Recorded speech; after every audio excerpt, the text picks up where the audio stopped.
हरे कृष्णा। सभी को हरे कृष्णा। बहुत बहुत स्वागत है सबका। आज हम 11वां अध्याय करने वाले हैं और कल हमने विभूति योग नाम का 10वां अध्याय देखा था। विभूति योग में हमने क्या देखा था? भगवान के ऐश्वर्य, विविध ऐश्वर्यों को हमने देखा था और उसमें भगवान ने चतुश्लोकी भगवत गीता बताई थी, है ना। अहम सर्वस्य प्रभवो मत्तः सर्वं प्रवर्तते इति मत्वा भजन्ते माम बुधा भाव समन्विता।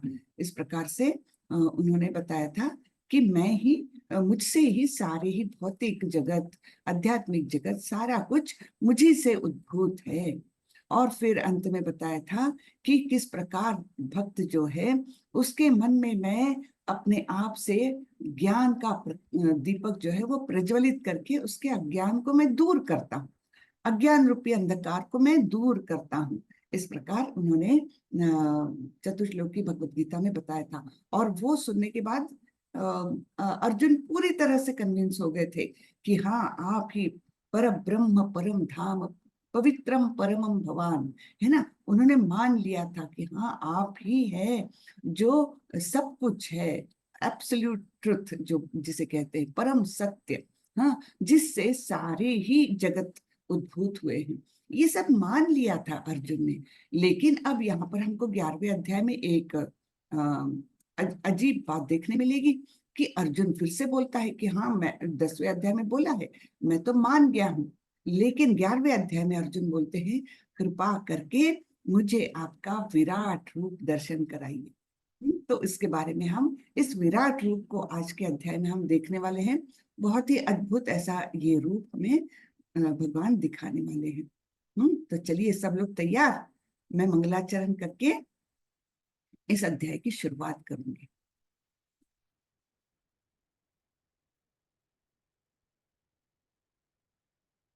चलिए। ओम नमो भगवते वासुदेवाय। ओम नमो भगवते वासुदेवाय। ओम नमो भगवते वासुदेवाय। ओम अज्ञानतिमिरान्धस्य ज्ञानाञ्जनशलाकया चक्षुरुन्मिलितं येन तस्मै श्रीगुरवे नमः। श्रीचैतन्यमनोभीष्टं स्थापितं येन भूतले स्वयं रूपः कदा मह्यं ददाति स्वपदान्तिकं। वन्देऽहं श्रीगुरो श्रीयुतपदकमलं श्रीगुरुन् वैष्णवांश्च श्रीरूपं साग्रजातं सहगण रघुनाथान्वितं तं सजीवं साद्वैतं सावधूतं परिजनसहितं कृष्ण चैतन्य देवं श्री राधा कृष्ण पादान् सहगण ललिता श्री विशाखान्वितांश्च। हे कृष्ण करुणा सिंधु दीनबंधु जगतपते गोपेश गोपिका कांत श्री राधा कांत नमोस्तुते। तप्त कांचन गौरांगी राधे वृंदावनेश्वरी वृषभानुसुते देवी प्रणमामि हरिप्रिये। नमो विष्णुपदाय कृष्णपृष्ठाय भूतले श्रीमते भक्ति वेदांत स्वामी इति नामिने। नमस्ते सारस्वती देवी गौरवाणी प्रचारिणी निर्विशेषाय शून्यवादी पाश्चात्य देशतारिणी। जय श्री कृष्ण चैतन्य प्रभु नित्यानंदा श्री अद्वैत गदाधर श्रीवासादि गौर भक्त वृंदा। हरे कृष्णा कृष्ण कृष्ण हरे हरे, हरे राम राम राम हरे हरे, हरे कृष्णा कृष्ण कृष्ण हरे हरे, हरे राम राम राम हरे हरे, हरे कृष्णा सभी को। सभी का बहुत बहुत स्वागत है आज के 11वें अध्याय में। तो इस 11वें अध्याय का नाम है विश्व रूप संदर्शन योग या विराट रूप दर्शन। यहाँ विराट रूप का दर्शन करेंगे हम। विराट रूप किस दृष्टि से है? जिस रूप में भगवान इस भौतिक जगत में प्रविष्ट हुए हैं, हाँ, ये रूप है। भगवान का तो नित्यवास गोलोक वृंदावन में है, सभी जगह है। परमात्मा स्वरूप में भी हमारे हृदय में नित्य वास करते हैं, और गोलोक वृंदावन में श्याम सुंदर रूप में वास करते हैं। नारायण स्वरूप में वे एक वैकुंठ लोक में वास करते हैं। सब जगह उनका वास है। किंतु भौतिक जगत जब उन्होंने बताया तो वो किस प्रकार यहाँ पर प्रविष्ट हुए हैं, इसके बारे में हम यहाँ जानने वाले हैं। तो ये है विराट रूप दर्शन योग। तो अर्जुन पूछ रहे हैं, अर्जुन उवाच मदनुग्रहाय परमं गुह्यम अध्यात्म संचितम यत्त्वयोक्तं वचस्तेन मोहोऽयं विगतो मम। अर्जुन ने कहा, ये इंटरनेट डाउन हो रहा है, मैं वीडियो ऑफ कर देती हूँ। अर्जुन ने कहा, आपने जिन अत्यंत गुह्य आध्यात्मिक विषयों का मुझे उपदेश दिया है, उसे सुनकर अब मेरा मोह दूर हो गया है। तो पिछले अध्याय में जो उन्होंने इतना सारा ज्ञान प्राप्त किया है कि किस प्रकार भगवान के ऐश्वर्य है, और उन्होंने, भगवान ने तो करीबन 80 ऐश्वर्यों की लिस्ट तो वही दी थी, और बोला था कि ये तो केवल मेरा एक अंश है। हाँ, सारा कुछ तेज है, जो जो कुछ अच्छा है वो सब केवल मेरा एक स्फुल्लिंग मात्र से उत्पन्न हुआ है, और सारे ही जगत, सारे ही ब्रह्मांड है ना, वो केवल मेरे एक अंश मात्र है। इस प्रकार उन्होंने अपने ऐश्वर्यों का विशद वर्णन किया था, और फिर बोला था कि मैं कितनी देर बताऊंगा और कितनी देर तुम सुनोगे, उसका कोई अंत नहीं है। और अर्जुन ने अभी पूछा है, आपने जिन अत्यंत गुह्य आध्यात्मिक विषयों का मुझे उपदेश दिया है, उसे सुनकर अब मेरा मोह दूर हो गया है।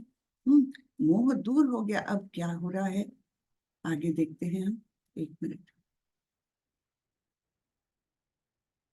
तात्पर्य, प्रभुपाद जी बोलते हैं, अब जहां तक अर्जुन की बात है, उसका कहना है कि उसका मोह दूर हो गया है। इसका अर्थ यह हुआ कि वह कृष्ण को अपना मित्र स्वरूप सामान्य मनुष्य नहीं मानता, अपितु उन्हें प्रत्येक वस्तु का कारण मानता है। किंतु अब वह यह सोचता है कि भले ही वह कृष्ण को हर एक वस्तु का कारण मान ले, किंतु दूसरे लोग नहीं मानेंगे। अतः इस अध्याय में यह सबों के लिए कृष्ण की अलौकिकता स्थापित करने के लिए कृष्ण से प्रार्थना करते हैं कि वे अपना विराट रूप दिखलाएं। हम्म तो ये किसके लिए बोल रहे हैं? उनको तो पूरे उनका समाधान हो गया है, निश्चिंत हो गए हैं, वे आश्वासित हो गए हैं कि कृष्ण ही सब कुछ है। सर्वे सर्वा केवल कृष्ण ही है। सर्व कारण कारणम केवल कृष्ण ही है। उन्होंने तो मान लिया, किंतु हम जैसे मूढ़ लोग, जो कलयुगी लोग हैं, जिनकी मति मंद है, गति मंद है, हाँ, और आयु भी बहुत कम है ना, और कलह का ये युग है, तो ऐसे हम लोग जो है वे तो नहीं मानेंगे, है ना। हम तो उसमें अनेक प्रश्न चिन्ह लगाएंगे कि अर्जुन को दिखाया होगा, हाँ, अर्जुन ने मान लिया होगा, हम क्यों माने, है ना। तो इसलिए हम लोगों की भलाई के लिए अर्जुन ने इस अध्याय में प्रश्न किया है, रिक्वेस्ट की है कृष्ण से कि आप मुझे अपना विराट रूप दिखाएं। फिर आगे बोलते हैं, हे कमल नेत्रों वाले, मैंने हर जीवित इकाई की उपस्थिति और गायब होने के बारे में आपसे विस्तार से सुना है, जैसा कि आपकी अटूट महिमाओं के माध्यम से महसूस किया गया। हे पुरुषोत्तम, हे परमेश्वर, यद्यपि आपको मैं अपने समक्ष आपके द्वारा वर्णित आपके वास्तविक रूप में देख रहा हूँ, किंतु मैं यह देखने का इच्छुक हूँ कि आप इस दृश्य जगत में किस प्रकार प्रविष्ट हुए हैं। मैं आपके उसी रूप का दर्शन करना चाहता हूँ। हे प्रभु, हे योगेश्वर, यदि आप सोचते हैं कि मैं आपके विश्व रूप को देखने में समर्थ हो सकता हूँ, तो कृपा करके मुझे अपना असीम विश्व रूप दिखलाइए। तो रिक्वेस्ट कर रहे हैं अर्जुन कि कृपा करके मुझे आपका वो रूप दिखलाइए जिस रूप में आप इस दृश्य जगत में यानी इस भौतिक जगत में प्रविष्ट हुए थे। अब देखते हैं अर्जुन ने भगवान कृष्ण से विश्व रूप दिखलाने के लिए क्यों कहा। क्या उनको संदेह था? नहीं, बिल्कुल नहीं। और क्या वे अपने आप को खास मान रहे थे कि हाँ चलिए मैं तो इतना बड़ा धनुर्धर हूँ, तो मुझे आप जरा वो रूप भी दिखलाएं, ऐसे क्या खुद को खास मान रहे थे? बिल्कुल भी नहीं। लेकिन ये केवल हम लोगों सामान्य लोगों को समझाने के लिए, जो सोचेंगे कि कृष्ण एक साधारण व्यक्ति है, उनकी भलाई के लिए अर्जुन ने रिक्वेस्ट की है। तो जैसे आजकल के समाज में कलयुग में हम देखते हैं कि कितने लोग बस भगवा वस्त्र धारण कर लिए, गले में रुद्राक्ष, बड़ी दाढ़ी मूछें बढ़ा ली, सब कुछ कर लिया और अपने आप को भगवान बताते हैं, मैं ही भगवान हूँ, मैं ही भगवान का अवतार हूँ। ऐसे भ्रमित करने वाले लोग, जो लोग दूसरों को लूटना चाहते हैं, है ना, फायदा उठाना चाहते हैं, ऐसे लोग तो यहाँ पर कलयुग में हम देखते हैं बहुत सारे हैं। तो ऐसे लोगों से बचने का भी एक बड़ा भारी उपाय है हमारे सामने। तो जैसे ये साधु बाबा बोल रहे हैं मैं परमेश्वर हूँ, तो ठीक है बाबा जी, ठीक है, आप अगर परमेश्वर है तो मुझे आपका सार्वभौमिक रूप दिखाएं, तो मैं जरूर मान लूंगा कि आप ही परमेश्वर है ना। तो ये एक हमारे लिए रास्ता भी भगवान ने दिखाया है कि किस प्रकार हम झूठे लोगों से बच सकते हैं। तो ऐसा हम बोलेंगे, क्योंकि ये लोग छोटा मोटा कुछ जादू दिखा के कभी बभूत निकाल देते हाथ से, कभी कुछ अजीबोगरीब कुछ कारनामे कर दिखाते हैं, लेकिन वे परमेश्वर नहीं होते। किसी को कुछ सिद्धियां प्राप्त हो सकती है, लेकिन परमेश्वर बिल्कुल अलग है। परमेश्वर कोई नहीं हो सकता, एकमेव है, ये कृष्ण है ना। तो भगवान ने कहा, अर्जुन हे पार्थ, अब तुम मेरे ऐश्वर्यों को, सैकड़ों हजारों प्रकार के दैवी तथा विविध रंगों वाले रूपों को देखो। तो भगवान मान गए हैं, चलो ठीक है अर्जुन, तुमने सभी के भलाई के लिए ये मुझे विनती की है कि मेरा विराट रूप दिखाएं, तो मैं दिखाता हूँ। और वो रूप का अभी वर्णन कर रहे हैं। फिर बोलते हैं, हे भारत, लो तुम आदित्यो, वसुओं, रुद्रो, अश्विनी कुमारों तथा अन्य देवताओं के विभिन्न रूपों को यहाँ देखो। तुम ऐसे अनेक आश्चर्यमय रूपों को देखो जिन्हें पहले किसी ने न तो कभी देखा है न सुना है। तो सारे ही देवी देवता हैं उनके शरीर में, ये सबसे पहले हमने समझना चाहिए, है ना। तो देवता लोग क्या है? उनके अंग स्वरूप है, उनके अंश स्वरूप है। तो यहाँ पर ये बिल्कुल समझ में आ जाता है कि देवताओं का स्थान क्या है और भगवान का स्थान क्या है। हे अर्जुन, तुम जो भी देखना चाहो उसे तत्क्षण मेरे इस शरीर में देखो। तुम इस समय तथा भविष्य में भी जो भी देखना चाहते हो उसको यह विश्व रूप दिखाने वाला है। यहाँ पर एक ही स्थान पर चर अचर सब कुछ है, किंतु तुम मुझे अपनी इन आंखों से नहीं देख सकते, अतः मैं तुम्हें दिव्य आंखें दे रहा हूं। अब मेरे योग ऐश्वर्य को देखो। तो हम ये सामान्य हमारी दृष्टि, हमारी सारी ही इंद्रिय इतनी कमजोर है कि हम तो एक आधा किलोमीटर दूर की चीज नहीं देख सकते, तो भगवान के रूप को कैसे देख सकेंगे? और वो भी इतना तेजस्वी रूप, जिसका वर्णन आगे आने वाला है कि जैसे हजारों सूर्य एक साथ आकाश में आ जाए तो वो जो तेज आएगा, वैसा तेजस्वी रूप है। तो हम अपनी सामान्य आंखों से कैसे देख सकेंगे, है ना। तो कई लोग बोलते हैं ना, भगवान को किसने देखा है, हमने तो नहीं देखा, तो हम क्यों विश्वास करें भगवान पर? तो उसका ये भी एक जवाब हमें मिलता है कि हमारी इंद्रियां इतनी कमजोर है कि हम तो थोड़े से दूरी की जगह नहीं देख सकते, बहुत छोटी चीज हो वो नहीं देख सकते सामान्य आंखों से, तो भगवान को कैसे देख सकते हैं? तो यहाँ अर्जुन को मिली है दिव्य आंखें, दिव्य दृष्टि दी है। और फिर अभी भगवान बताने वाले हैं उनके ऐश्वर्य को। फिर यहाँ संजय तो सब कुछ देख रहे हैं, हस्तिनापुर में बैठे बैठे वे सब कुछ देख रहे हैं, उन्हें ये सब कुछ दिख रहा है क्योंकि उनको व्यास मुनि ने पहले ही दिव्य दृष्टि दी थी। बोला था कि आपको जो कुछ भी देखना चाहो युद्ध भूमि पर, आपको सब कुछ दिखेगा।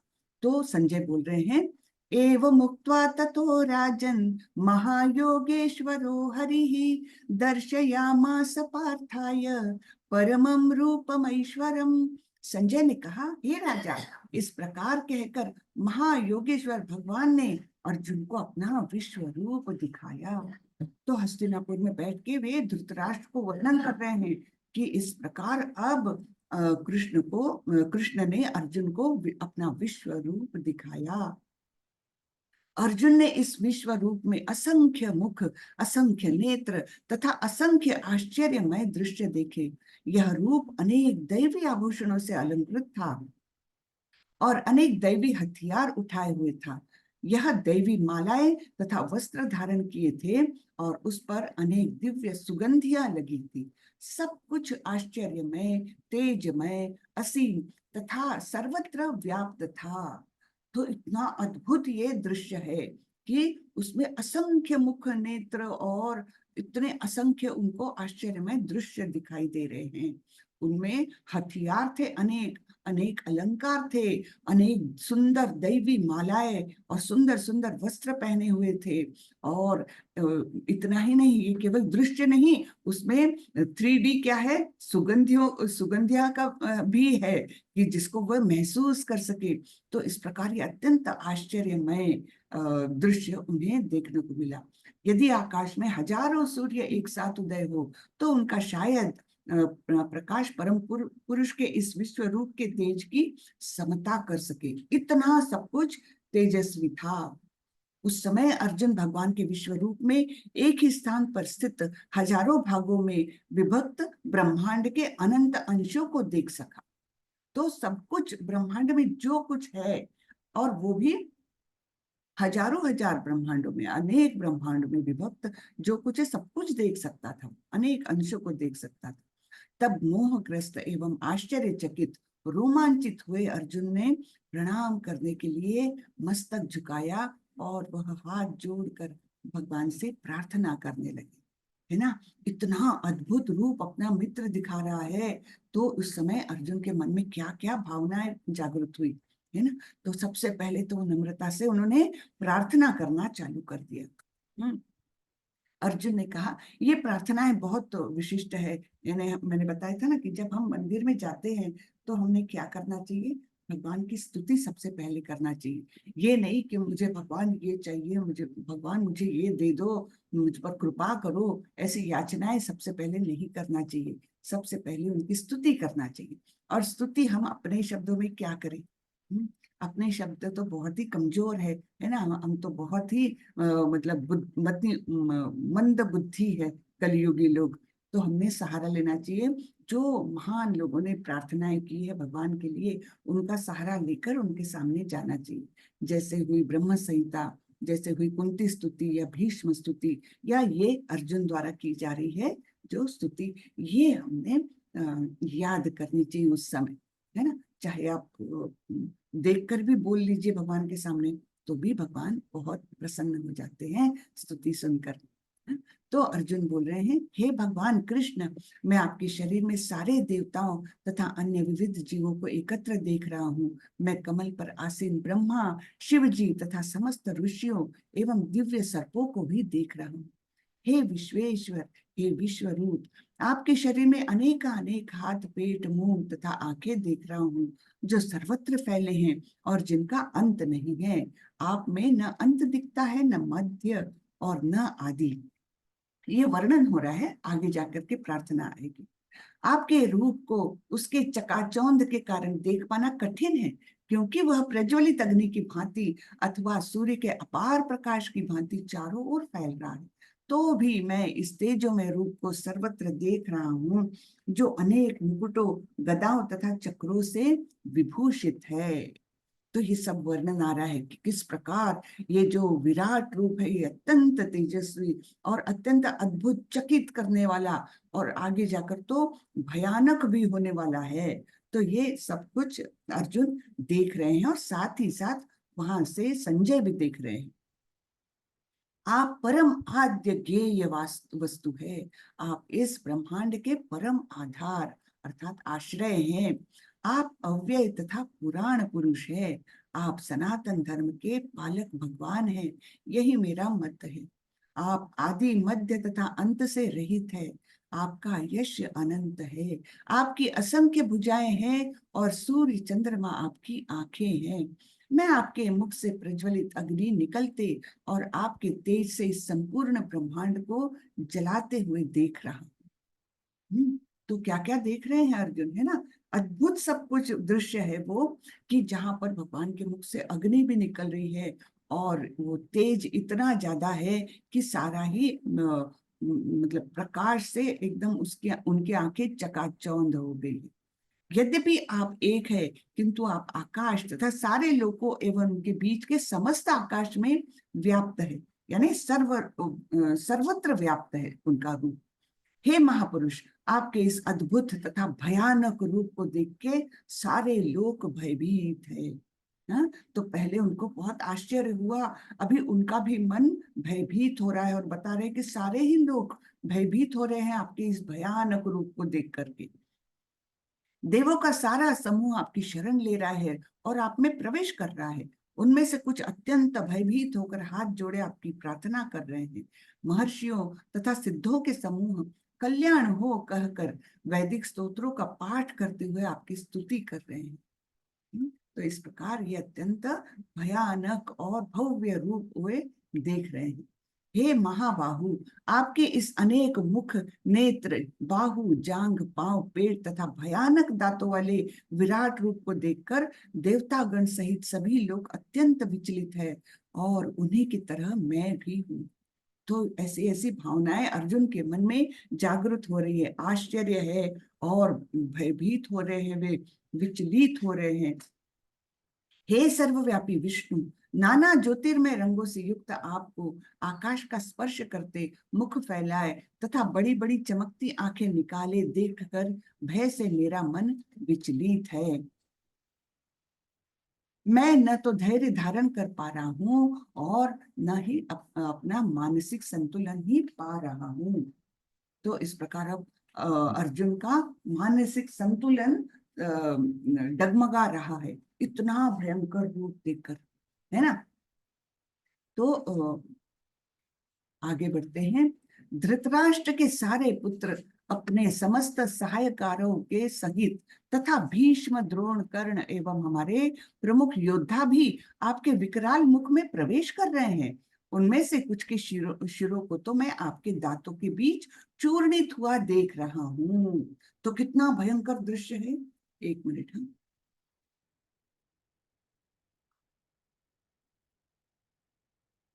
कितना भयंकर दृश्य है कि सारे ही योद्धा, केवल ये पांडव और कुछ अन्य छोड़ करके सारे ही योद्धा उनके दांतों के बीच खींचे जा रहे हैं।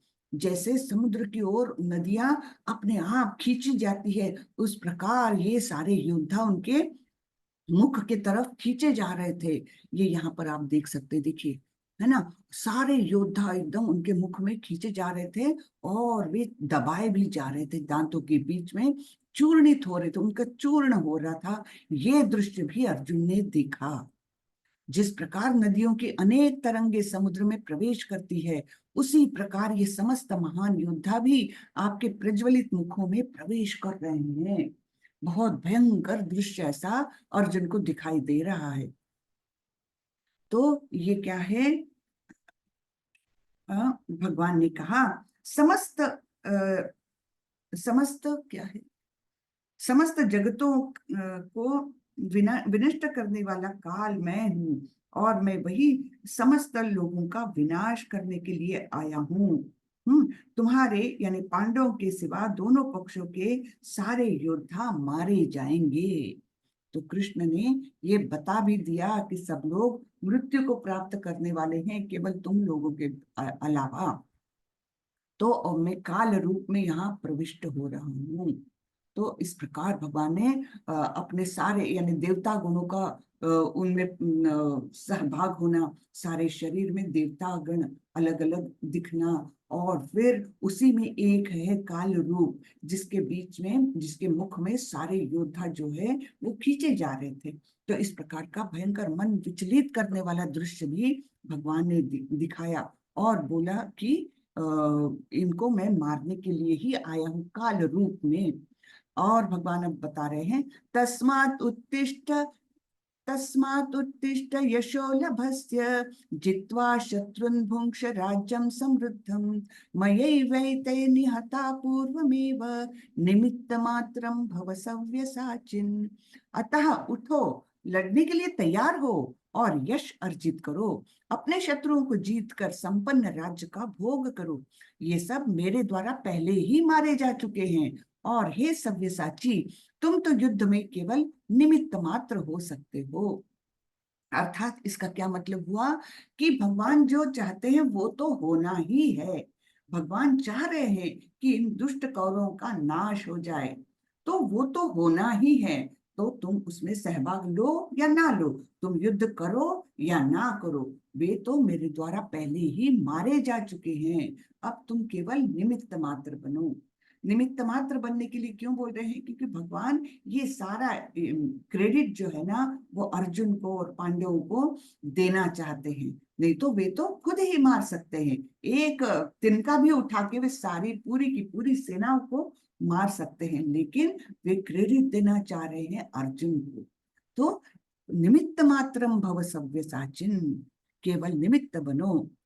हम्म, तो ये श्लोक बहुत सुंदर है। ये अर्थ जो है ना, ये हमने अपने जीवन में भी हमेशा ये देखना चाहिए कि कुछ कुछ कार्य ऐसे होते हैं कि हम अपने आप को क्रेडिट देते हैं, लेकिन वैसा नहीं होता। अगर भगवान चाहते हैं तो वो कार्य तो होकर रहेगा, हम उसमें सहभाग ले चाहे ना ले। उदाहरण के लिए मैं बताती हूँ, ये जो अपना मंगलूर में कृष्ण मंदिर बन रहा है ना, राधा गोविंद मंदिर बन रहा है ना, तो ये तो भगवान की इच्छा है, ये तो होना ही है, चाहे हम उसमें अपना एक तिनका भर सहयोग दे या ना दे। ये तो मंदिर, भव्य मंदिर होना ही है। आज मैं मंगलोर में हूँ, कल मंदिर गई थी, बहुत सुंदर मंदिर बनने जा रहा है ये। तो ये तो कृष्ण की इच्छा है। इसलिए जय मतलब कोरोना काल में प्रभु जी ने ये ऑनलाइन कोर्स चालू किया, इतने लाखों लोग जुड़ गए, और मतलब सब कुछ सहयोग ऐसा जुड़ता आया कि प्रभु जी को लैंड में मिल गई, उसके बाद कंस्ट्रक्शन चालू हो गया, अभी तो पूर्ण होने भी जा रहा है। ये सब कुछ तो होना ही था, है ना। यानी भगवान की इच्छा थी कि यहाँ मेरा भव्य मंदिर बने, तभी तो इतना मतलब सब कुछ अपने आप स्मूथली होते जा रहा है। नाम निष्ठादास प्रभु जी और सारे लोग भयं उसमें इतना श्रम ले रहे हैं, वो तो है ही, लेकिन बेसिकली ये कृष्ण की इच्छा है। इसलिए हमको जब मौका मिल रहा है कि इसमें एक तिनका भर अपना भी सहयोग दे, जितना हो सके, जितना हो सके उतना सहयोग दे इसमें, क्योंकि ये तो कृष्ण की इच्छा है। ये हमारे सहयोग देने ना देने से कुछ फर्क नहीं पड़ने वाला, लेकिन ये भगवान की संतुष्टि के लिए है कि हाँ, हम भी चाहते हैं हम हमारा छोटा सा सहयोग दे दें। जैसे कि कुरुक्षेत्र के युद्ध में अर्जुन ने और पांडवों में ने सहयोग दिया कि कृष्ण की इच्छा पूरी हो जाए। तो इस प्रकार हमने ये सोचना चाहिए कि कोई शुभ कार्य होने जा रहा है, चलिए उसमें हम तिनका भर सहयोग दे दें, तो हमें भी भगवान थोड़ा सा कुछ क्रेडिट देंगे। तो यहाँ पर अर्जुन को बोल रहे हैं, तुम तो केवल निमित्त मात्र हो सकते हो। हाँ, निमित्त मात्रम भव सव्यसाचिन्। द्रोणञ्च भीष्मञ्च जयद्रथञ्च कर्णञ्च तथान्यानपि योधवीरान् मया हतास्तवं जहिर्मा व्यधिष्ठा युद्धस्व जेतासि रणे सपत्नान्। भगवान इतने कृपालु होते हैं कि वह भक्तों को इसका श्रेय देते हैं। द्रोण, भीष्म, जयद्रथ, कर्ण तथा अन्य महान योद्धा पहले ही मेरे द्वारा मारे जा चुके हैं, अतः उनका वध करो और तनिक भी विचलित न हो। तुम केवल युद्ध करो, युद्ध में तुम अपने शत्रुओं को परास्त करोगे। हाँ, तो ये भविष्यवाणी तो भगवान पहले ही कर रहे हैं, अभी तो युद्ध को शुरुआत हुई ही नहीं है। तो यहीं पर भगवान बता रहे हैं कि इनका तो वध मैंने पहले ही कर दिया था, और ये मेरे द्वारा पहले ही मारे जा चुके हैं। युद्ध तो होना है या ना होना है, लेकिन तुमको अगर सहयोग लेना है तो लो, निमित्त मात्र बनो, तुमको क्रेडिट मिलेगा, है ना। और विचलित मत हो, भगवान बोल रहे। संजय ने धृतराष्ट्र से कहा, हे राजा, भगवान के मुख से इन वचनों को सुनकर कांपते हुए हाथ जोड़कर अर्जुन ने उन्हें बारंबार नमस्कार किया। फिर उसने भयभीत होकर अवरुद्ध स्वर में कृष्ण से इस प्रकार कहा। कितने भयभीत हो गए हैं उस जगह पर। आप सोचिए, हम लोग अगर हैं तो हम तो, हमारी क्या हालत हो जाएगी कि इतना भव्य दिव्य रूप जिसमें काल रूप भी शामिल है और इतना तेजस्वी रूप, तो ऐसा देखकर हमारी क्या हालत हो जाएगी, है ना। तो इस प्रकार अर्जुन भी भयभीत हो गए और वे कृष्ण से कह रहे हैं।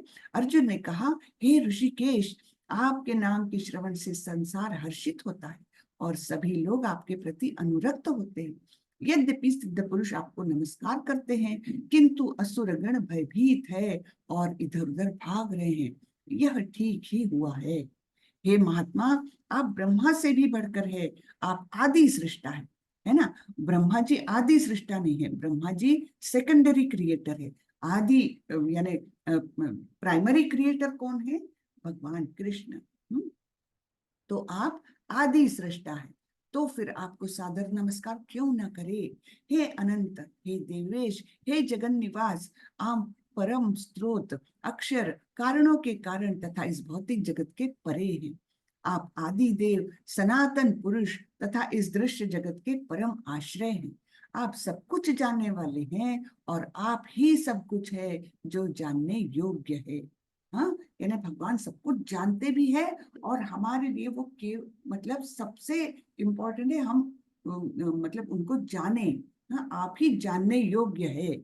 आप भौतिक गुणों से परे परम आश्रय हैं। हे अनंत रूप, यह संपूर्ण दृश्य जगत आपसे व्याप्त है। तो अर्जुन इस प्रकार भगवान की स्तुति कर रहे हैं, हाथ जोड़कर स्तुति कर रहे हैं। आपको अपना मित्र मानते हुए मैंने हठपूर्वक आपको हे कृष्ण, हे यादव, हे सखा जैसे संबोधनों से पुकारा है, क्योंकि मैं आपकी महिमा को नहीं जानता था।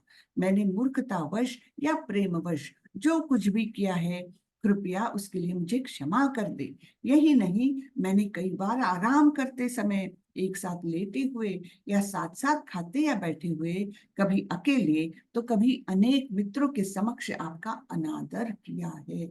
हे अच्युत, मेरे इन समस्त अपराधों को क्षमा करे।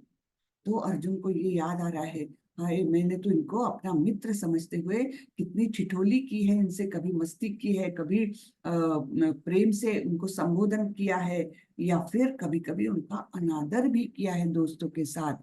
तो ये मैंने गलत किया है, क्योंकि ये कोई साधारण व्यक्ति नहीं है, साधारण से मित्र नहीं है मेरे, ये तो परम पुरुष है। तो इसलिए वे क्षमा मांग रहे हैं।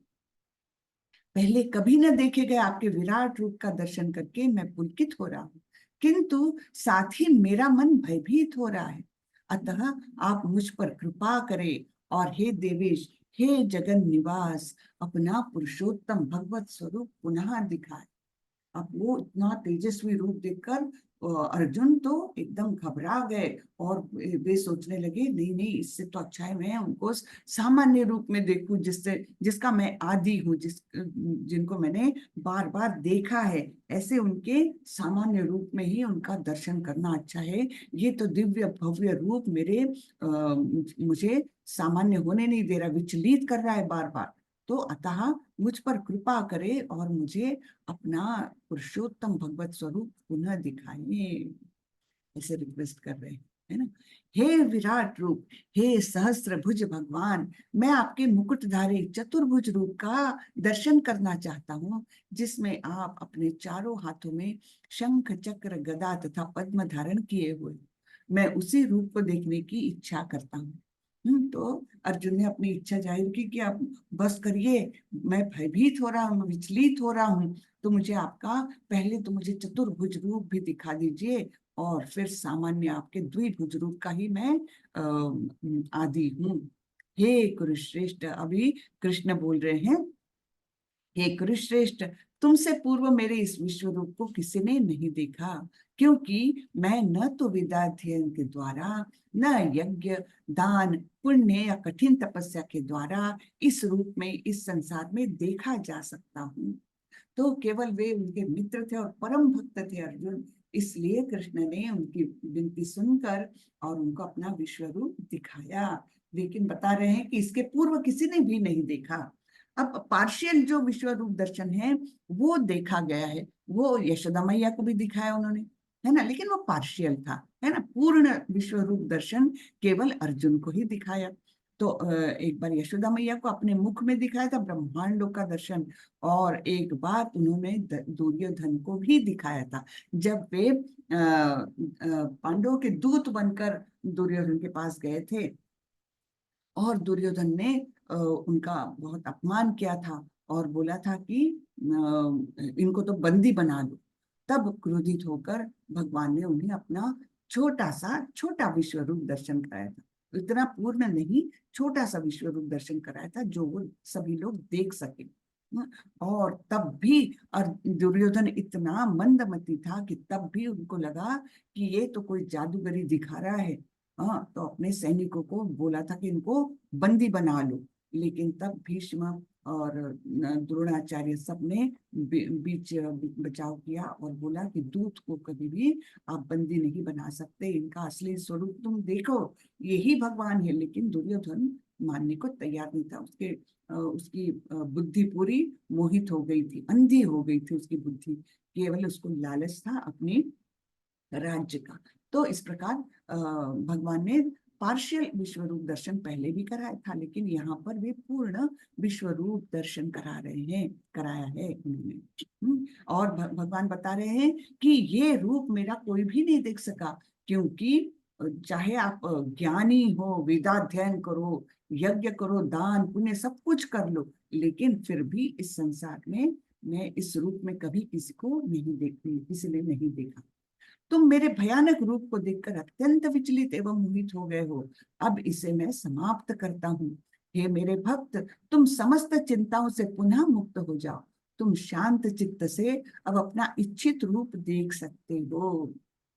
तो इस प्रकार भगवान जी जान गए कि ये अत्यंत विचलित हो रहा है, भयभीत हो रहा है। तो उनको अपना सुंदर सा चतुर्भुज रूप उन्होंने पहले दिखाया, जिनके 4 हाथों में शंख चक्र गदा और पद्म, है ना, ये धारण किए हुए उनका नारायण स्वरूप, मुकुटधारी स्वरूप उन्होंने पहले दिखाया। और उसके बाद उन्होंने अपना सौम्य रूप, जो द्विभुज रूप है, जो उनका नित्य स्वरूप है, उस स्वरूप में भी वे अर्जुन के सामने प्रकट हुए। तो संजय धृतराष्ट्र को कह रहे हैं, अर्जुन से इस प्रकार कहने के बाद भगवान कृष्ण ने अपना असली चतुर्भुज रूप प्रकट किया और अंत में 2 भुजाओं वाला रूप प्रदर्शित करके भयभीत अर्जुन को धैर्य बंधाया ना। तो अपने जो उनके सामान्य रूप था, सामान्य व्यक्ति के समान जो रूप था, उस रूप में वे अर्जुन के सामने प्रकट हो गए। तो उन्होंने कितने रूप दिखाए, एक तो विश्व रूप दिखाया, फिर चतुर्भुज रूप दिखाया, और फिर द्विभुज रूप में अर्जुन के सामने वे उपस्थित है। तो अर्जुन अत्यंत नम्रता से उनको प्रणाम कर रहे हैं। जब अर्जुन ने कृष्ण को उनके आदि रूप में देखा तो कहा, हे जनार्दन, आपके इस अति सुंदर मानवीय रूप को देखकर मैं अब स्थिर चित्त हूँ और मैंने अपनी प्राकृत अवस्था प्राप्त कर ली है। तो जो उनका सुंदर श्याम सुंदर स्वरूप है, द्विभुज रूप है, उसको देख करके अर्जुन अभी जरा स्थिर हो गए। उनकी जो विचलित अवस्था थी वो अभी ठीक हो रही है, और मैंने बोल रहे हैं, मैंने अपनी प्राकृत अवस्था प्राप्त कर ली।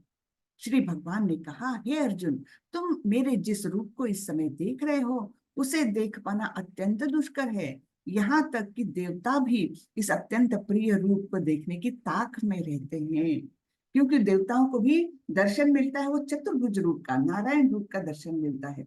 और ये द्विभुज रूप जो है वो गोलोक वृंदावन में जिनका नित्य वास है, ऐसे रूप को देखने के लिए देवता भी तरस जाते हैं। उनको भी ये इजीली इसका दर्शन नहीं होता। तो ये बता रहे हैं भगवान कि ये रूप जो है, ये मेरा श्याम सुंदर स्वरूप, इसको देखने के लिए देवता भी तरसते हैं।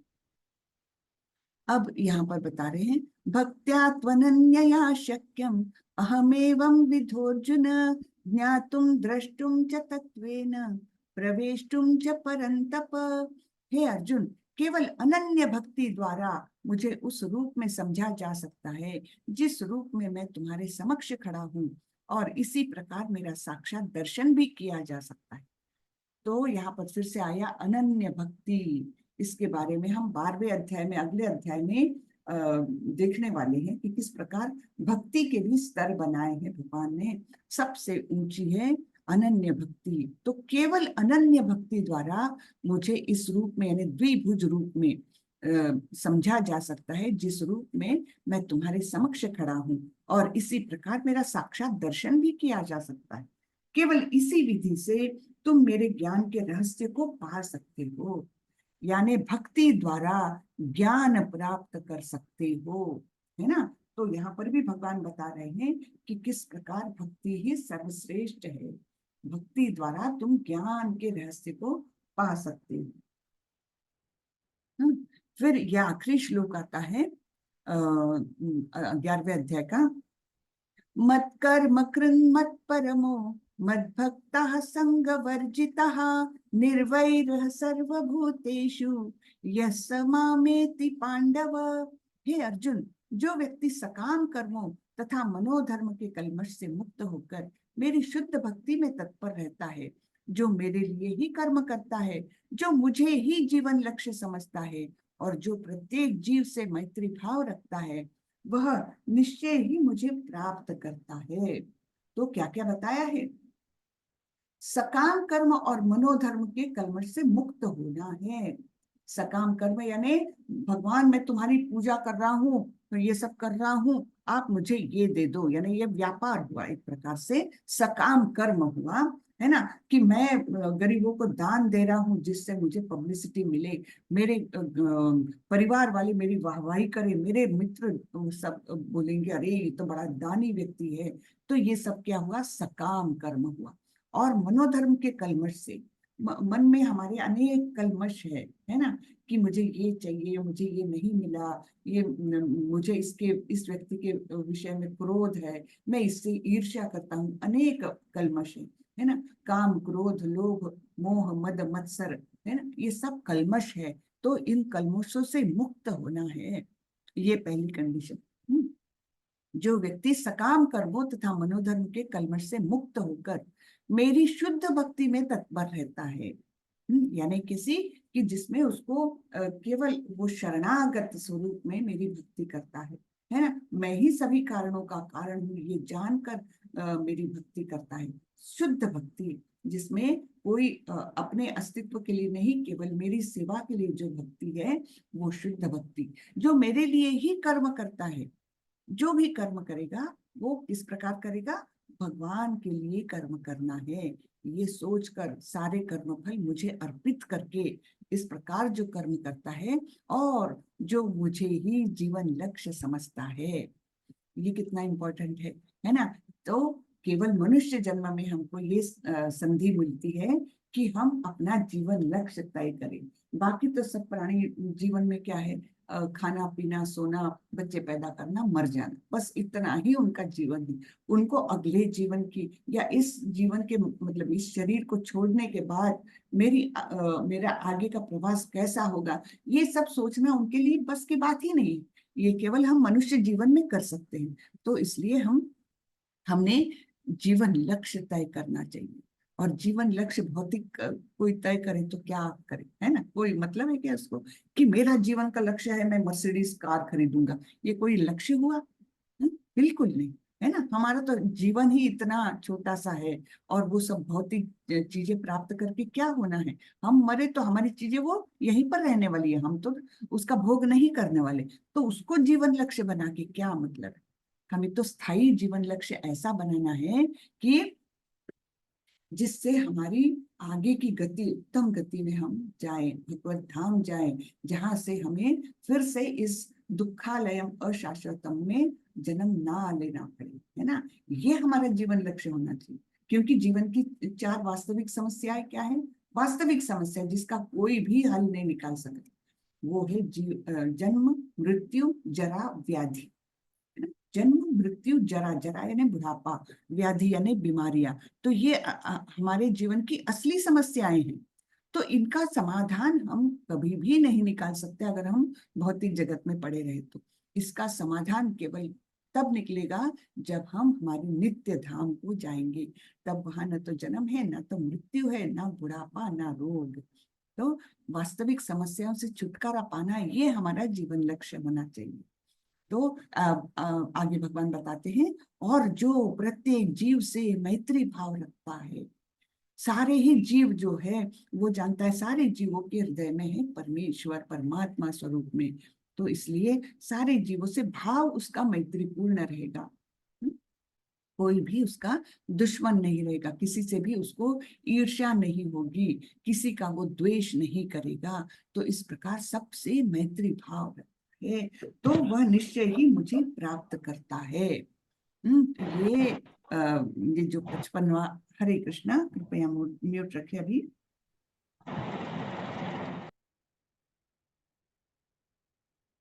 ये जो 55वां आखिरी श्लोक है जो 11वें अध्याय का, इसमें समग्र इसका सार आ गया कि भक्त कैसा होना चाहिए। इसका पूरा सार यहाँ है। मत कर्म कृन मत परमो मत भक्तः संग वर्जितः निर्वैरः सर्वभूतेषु यस्स मामेति पांडव।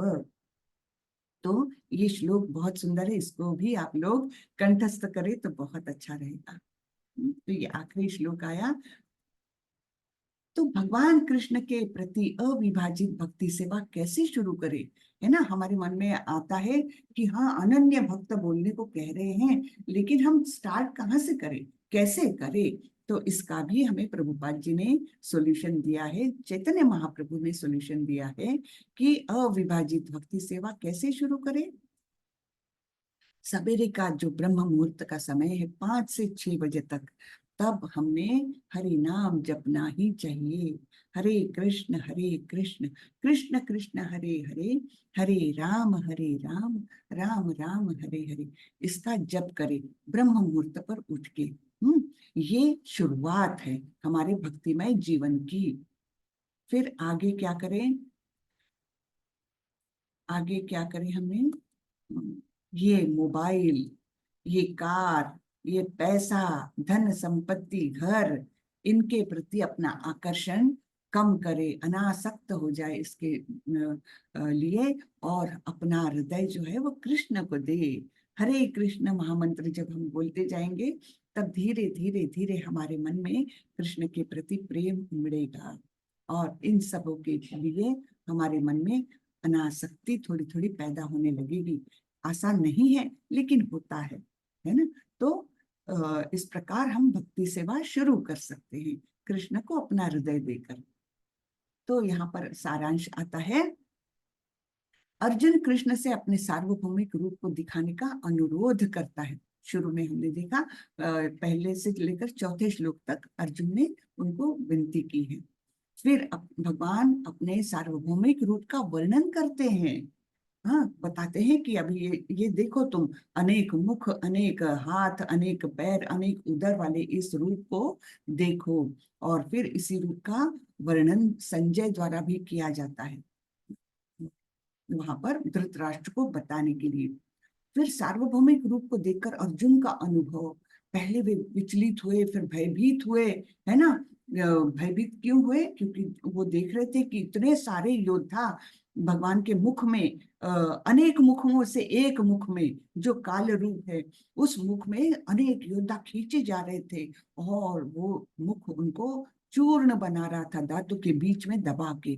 तो ये भयंकर रूप देखकर अर्जुन अत्यंत भयभीत हुए थे, और ये सारा अनुभव जो था उनके मन को विचलित कर रहा था। फिर ये कृष्ण का काल रूप, और उसके बाद अर्जुन की प्रार्थनाएं। अर्जुन ने उनसे बहुत सुंदर प्रार्थना की है।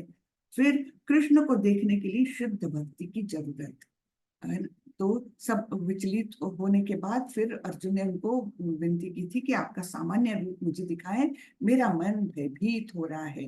तब कृष्ण ने पहले उन्हें चतुर्भुज रूप दिखाया, और फिर अपना सौम्य नित्य रूप जो है, द्विभुज रूप, वो दिखाया, और इस प्रकार उनके विचलित मन को शांत किया। और फिर कृष्ण ने उनको बताया कि केवल भक्ति द्वारा ही मुझे इस रूप में देखा जा सकता है। इस रूप को देवतागण भी देखने के लिए तरसते हैं, लेकिन भक्त केवल इस रूप को देख सकते हैं, बाकी कोई नहीं देख सकता। और बोला है कि अनन्य भक्ति द्वारा जब मेरा स्मरण किया जाए, मेरी पूजा की जाए, तब ज्ञान अपने आप में देता हूँ।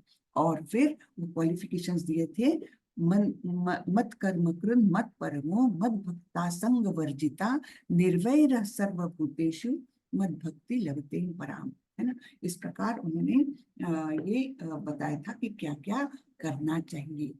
हाँ, ऐसा कि जो सभी प्राणियों से मैत्री भाव रखता हो। तो इस प्रकार ये हमने वर्णन देखा था। अब यहाँ पर श्रीला प्रभुपाद जी के कुछ शब्द आते हैं। श्रीला प्रभुपाद जी के जय। सारांश यह है कि कृष्ण ने अपने क्षण भंगुर विश्व रूप के साथ साथ काल रूप, जो सब कुछ भक्षण करने वाला है, यहाँ तक कि चतुर्भुज विष्णु रूप को भी दिखलाया। हाँ, यहाँ पर सारे ही रूप भगवान ने दिखाए, लेकिन हमने ये देखना चाहिए, ये विश्व रूप जो है वो नित्य रूप नहीं है, एक क्षण भंगुर रूप है, क्योंकि ये भौतिक जगत में प्रविष्ट होने का मार्ग भर है, तो ये कोई स्थायी रूप नहीं है। इसलिए भक्त इस रूप को पसंद नहीं करते, मतलब इस रूप की पूजा नहीं करते, विश्व रूप को बहुत महत्व नहीं देते, क्योंकि ये क्षण भंगुर है, अस्थायी रूप है इनका। भक्त तो केवल उनके द्विभुज नित्य रूप को ही बहुत वो प्रिय है भक्तों के लिए, उसी रूप की वे पूजा करते हैं। ये हमने समझना चाहिए। नहीं तो हम सोचते हैं हाँ हम तो विश्व रूप का मंदिर बनाएंगे और विश्व रूप की पूजा करेंगे, ये नहीं हो सकता, क्योंकि भक्त कभी भी इस विश्व रूप के मतलब उसमें बहुत आसक्त नहीं होते हैं। भक्त के लिए तो उनका जो द्विभुज रूप है वही सबसे सुंदर लगता है। इस तरह कृष्ण इन समस्त स्वरूपों के उद्गम हैं। ऐसा नहीं है कि वे आदि विश्व रूप या विष्णु की ही अभिव्यक्ति है, वे समस्त रूपों के उद्गम हैं। भक्त के लिए कृष्ण का कोई अन्य रूप उतना महत्वपूर्ण नहीं जितना कि मूल दो भुजी श्याम सुंदर रूप है। ये बहुत इंपॉर्टेंट है। प्रभुपाद जी बता रहे हैं, भक्त के लिए तो जो द्विभुज रूप है, श्याम सुंदर रूप, जो अत्यंत आकर्षित करने वाला रूप है, वही उनके लिए, भक्तों के लिए इंपॉर्टेंट होता है। ब्रह्म संहिता में कहा गया है कि जो प्रेम या भक्ति भाव से कृष्ण के श्याम सुंदर रूप के प्रति आसक्त है, वे सदैव उन्हें अपने हृदय में देख सकते हैं और कुछ भी नहीं देख सकते। ठीक है, तो भक्तों के लिए यही जो है रूप, वो ही सबसे ज्यादा महत्वपूर्ण है। अतः मनुष्य को समझ लेना चाहिए कि इस 11वें अध्याय का तात्पर्य यह है, यही है कि कृष्ण का रूप ही सर्वोपरि है। तात्पर्य यही है कि कृष्ण का रूप ही सर्वोपरि है एवं परम सार है। हम्म तो यहाँ पर हमने विश्व रूप को देखा, लेकिन ये भी देखा कि ये क्षण भंगुर है। केवल उनकी विनती थी अर्जुन की, और हम लोगों के मन से भ्रम निकल जाए कि कृष्ण कोई सामान्य व्यक्ति था, वो भ्रम निकालने के लिए भगवान ने इस विश्व रूप का दर्शन कराया। तो चलिए, आज का अध्याय खत्म होता है। किसी को प्रश्न हो तो फटाफट कर लेते हैं। हरे कृष्णा।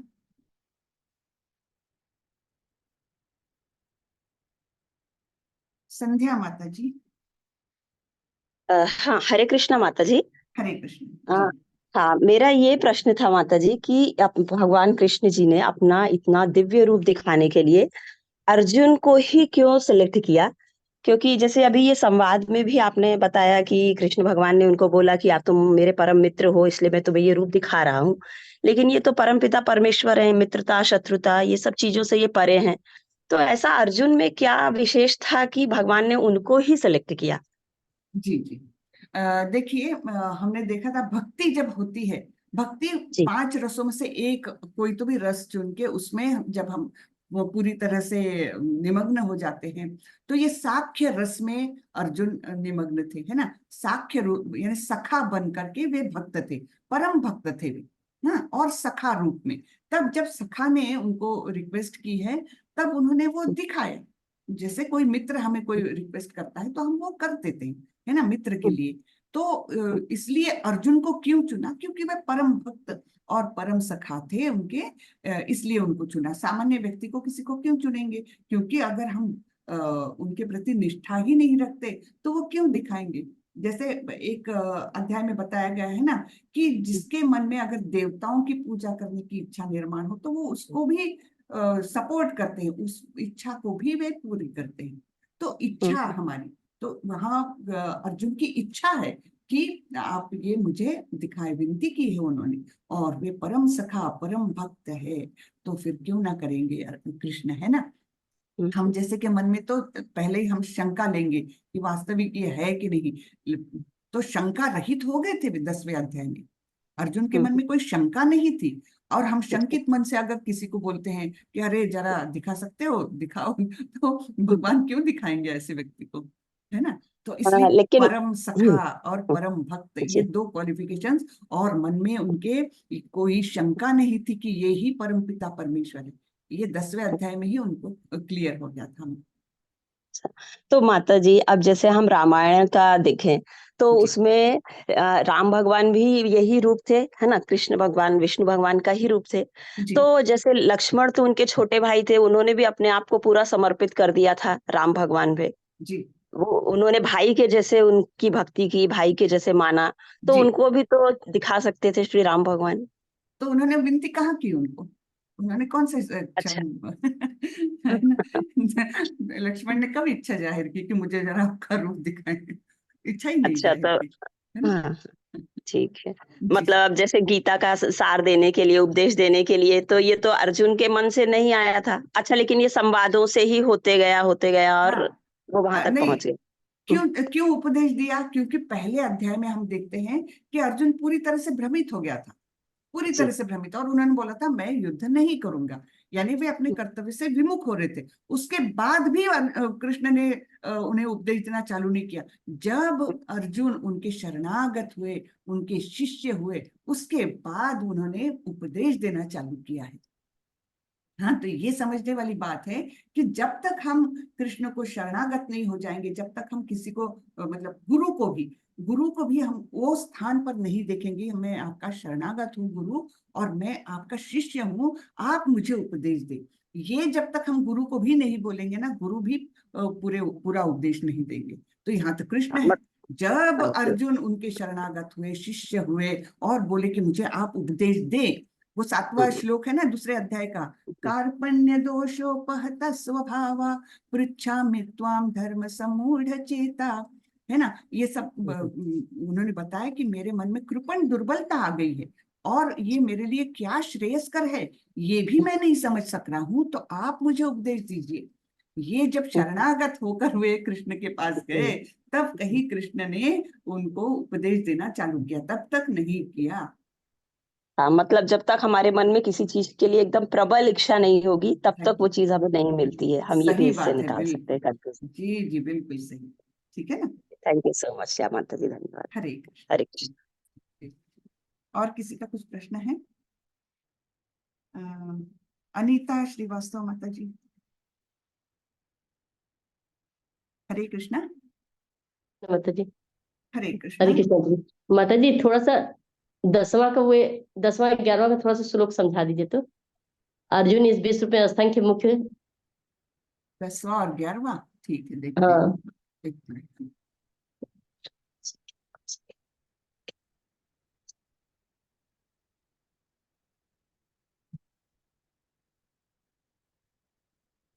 जो उसके बारे में बता। हाँ, 90 में तो संजय ये कर रहे हैं। हाँ, तो ये संजय ही वर्णन कर रहे हैं कि क्या अर्जुन को दिखाई दे रहा है। तो अर्जुन ने इस विश्व रूप में असंख्य मुख नेत्र तथा असंख्य आश्चर्यमय दृश्य देखे। यह रूप अनेक दैवी आभूषणों से अलंकृत था। ये सब वर्णन हो रहा है माता जी, और कुछ नहीं, अच्छा है अच्छा ना। अच्छा। ठीक हाँ माता, ठीक माता, हाँ, हरी बोल माता जी, हाँ। ठीक है ना। हाँ। समझ गए। तो और उसका ठीक है माता प्रकाश जी, कैसा थैंक यू है? माता जी। जी, प्रकाश कैसा है उसका भी वर्णन हुआ है कि आकाश में हजारों सूर्य अगर एक साथ उदय हो तो शायद इस रूप की, इस तेज की समता हो सकती है, ऐसे भी बताया है। तो ये सब वर्णन संजय कर रहे हैं हस्तिनापुर में बैठकर धृतराष्ट्र के लिए, है ना। ठीक है। हरे कृष्ण। हरे कृष्ण। ठीक है माता जी। जी, हरे कृष्ण। हरे कृष्ण। और किसी का कुछ प्रश्न है? मुझे लगता है कोई नहीं है प्रश्न अभी। माता जी जरा देखिए चैट में कुछ है क्या? नहीं लग रहा है। चलिए तो आज का सत्र यहीं पर खत्म करते हैं हम। वाचा कल्पतरुभ्यश्च कृपा सिंधुभ्यैव च पतितानां पावनेभ्यो वैष्णवेभ्यो नमो नमः। अनंत कोटि वैष्णव वृंद की जय। श्रीला प्रभुपाद की जय। हरे जय। कृष्ण। हरे हरे कृष्ण सभी कृष्ण। को। हरे कृष्ण माता जी। हरे कृष्ण। माता जी हरे हरे कृष्णा कृष्णा माता जी। जी, हरे कृष्णा। हरे कृष्ण। हरे कृष्ण माता जी। हरे कृष्ण।